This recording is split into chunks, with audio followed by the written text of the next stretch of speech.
Olá, eu sou o Victor Fontana, esse aqui é o meu canal, ele pode ser um pouco seu também, para isso você já sabe, né? Se inscreva nesse canal, ative as notificações, também deixe o seu like, o seu comentário, e tem muita gente que assiste os vídeos do canal, mas não é inscrito. Essa é a sua oportunidade hoje, não se esqueça de fazer parte dessa comunidade, inscreva-se nesse canal, também lá no Twitter, no Instagram, onde o diálogo acontece, e hoje nós conversamos sobre Abiy Ahmed, vencedor do Prêmio Nobel da Paz de 2019, evangélico, pentecostal, uma porção de gente aí nas minhas redes sociais, você viu só?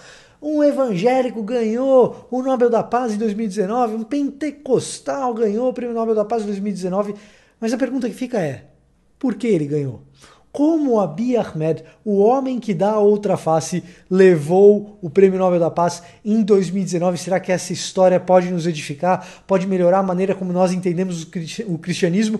E o meu palpite é que sim. Então hoje nós temos a história de Abiy Ahmed, mas não sem antes você dar uma passada aqui na descrição desse vídeo, onde você encontra um link para o meu curso sobre como preparar um estudo bíblico. Você que gosta dos estudos que você vê aqui nesse canal, eu preparei um curso para que você possa aplicar alguns dos princípios no seu pequeno grupo, na sua célula, preparar um estudo para o seu pequeno grupo, quem sabe para a sua igreja. Dá uma clicada no link que eu tenho certeza que você vai gostar. Agora, sem mais delongas, vamos falar de Abiy Ahmed e toda a sua trajetória, toda não, uma parte da sua trajetória que o levou a vencer o Nobel da Paz de 2019.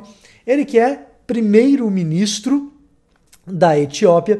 Então, saber a história dele é também saber um pouco da história desse país. A gente tem que pensar um pouco na história recente para entender o que aconteceu.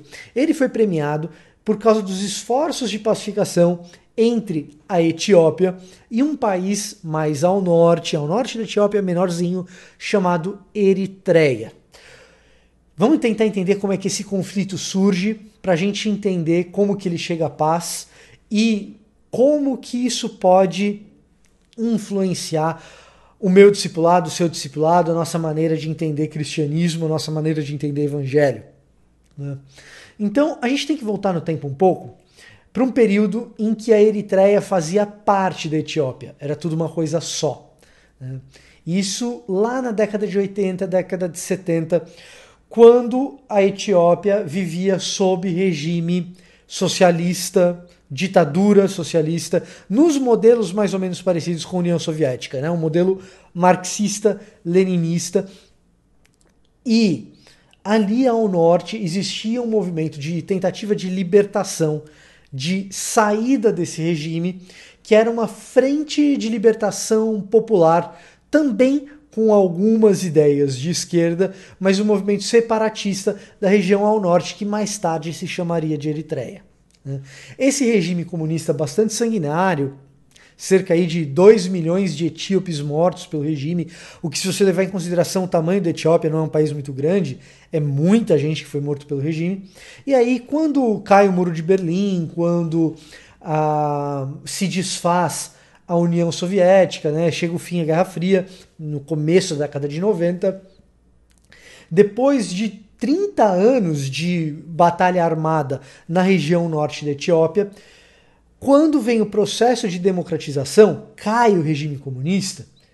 No processo de democratização, o governo etíope chega para esse pessoal ali no norte e propõe um referendo. Vamos fazer um referendo. Se a maior parte da população resolver fundar um país independente, tudo bem, forma-se um país independente, vida que segue na Eritreia, vida que segue na Etiópia. E é exatamente isso que acaba acontecendo. É feito o referendo e a votação é esmagadora pelo separatismo, e viram dois países. Uma república democrática, ainda no seu processo de engatinhar, um processo de passos de bebê ali na Etiópia, e na Eritreia, um governo sob o líder daquele exército que lutou durante 30 anos pela independência, um camarada chamado Isaías Afwerki, né? Esse Isaías Afwerki vai ser o grande líder ali da Eritreia, e ele mesmo vai se tornar um ditador sanguinário. Então, a própria Eritreia se torna um lugar em que os direitos humanos não são preservados, em que não existe alternância de poder. Até hoje, desde lá de 91, 92 até hoje, o ditador é o mesmo, Isaías Afwerki, isso ao norte, na Eritreia. Na Etiópia, ao sul, você tem um processo lento de democratização que, em 1998, sofre um baque, que é precisamente a disputa nas regiões de fronteira entre a Eritreia e a Etiópia pelo domínio de algumas cidades, de algumas regiões. E inicia-se uma nova guerra. Então pensa na Eritreia, que durante 30 anos passou por uma guerra, na verdade uma guerrilha, né, debaixo do regime comunista. Teve um período de paz aí entre 91 e 98. E em 98, debaixo do domínio de outro ditador sanguinário, Isaías Afwerki, esse pessoal da Eritreia passa a viver em uma nova condição de conflito, agora com o país vizinho, a Etiópia. Então, uma população extremamente habituada e forçadamente habituada à situação de conflito e de guerra.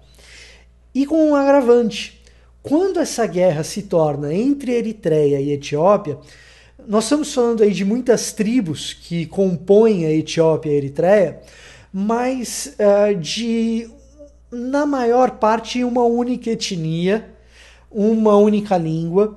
Então, de um lado da fronteira e do outro lado da fronteira, você tem pessoas da mesma família, às vezes pais lutando contra filhos, primos lutando contra primos, né?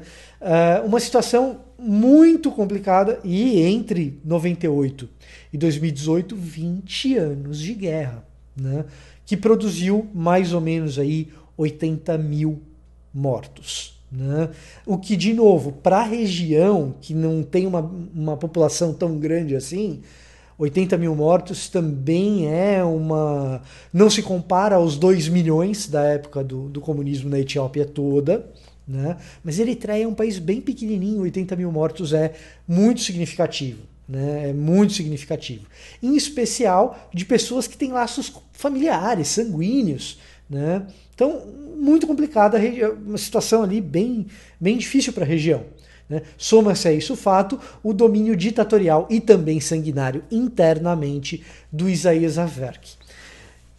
Tudo isso é um pano de fundo para o momento, em 2018, quando o Abiy Ahmed sobe ao poder como primeiro-ministro da Etiópia, num contexto mais democrático, parlamentar, né, parlamentarista, né? E sobe ao poder esse dínamo conciliador chamado Abiy Ahmed. Quando Abiy Ahmed, o homem que dá a outra face, sobe ao poder, ele faz uma coisa fascinante. Já com o intuito e percebendo o desejo do próprio parlamento e do povo etíope de buscar alternativas mais pacíficas, mais pacificadoras, né? O Abiy Ahmed chega para o Isaías Afwerki, o ditador do norte, e pega uma das cidades que está ali historicamente sob disputa geográfica da Eritreia, da Etiópia, e fala o seguinte para o Afwerki: essa cidade que estava sob disputa, tudo bem, a gente reconhece, ela é de vocês, passa a ser domínio da Eritreia, não tem problema. Daí que eu estou chamando ele do homem que dá a outra face. Né? Embora a Etiópia sofrendo agressões militares e tal, o Abiy Ahmed opta por entregar uma das cidades cruciais de disputa, da disputa entre Eritreia e Etiópia. Quando isso acontece, o pessoal da Eritreia ao norte pensa: poxa vida, esse cara é diferente. Existe aí uma pessoa que tem um jeito diferente de lidar com as coisas, uma mentalidade diferente. Então começam-se tratativas de paz, e uma das primeiras coisas que acontece é fascinante, que é o restabelecimento das linhas telefônicas entre os dois países. As chamadas telefônicas entre os dois países que eram proibidas se restabelecem. E quando você tem um líder pacificador e que dá a outra face, isso se torna contagioso.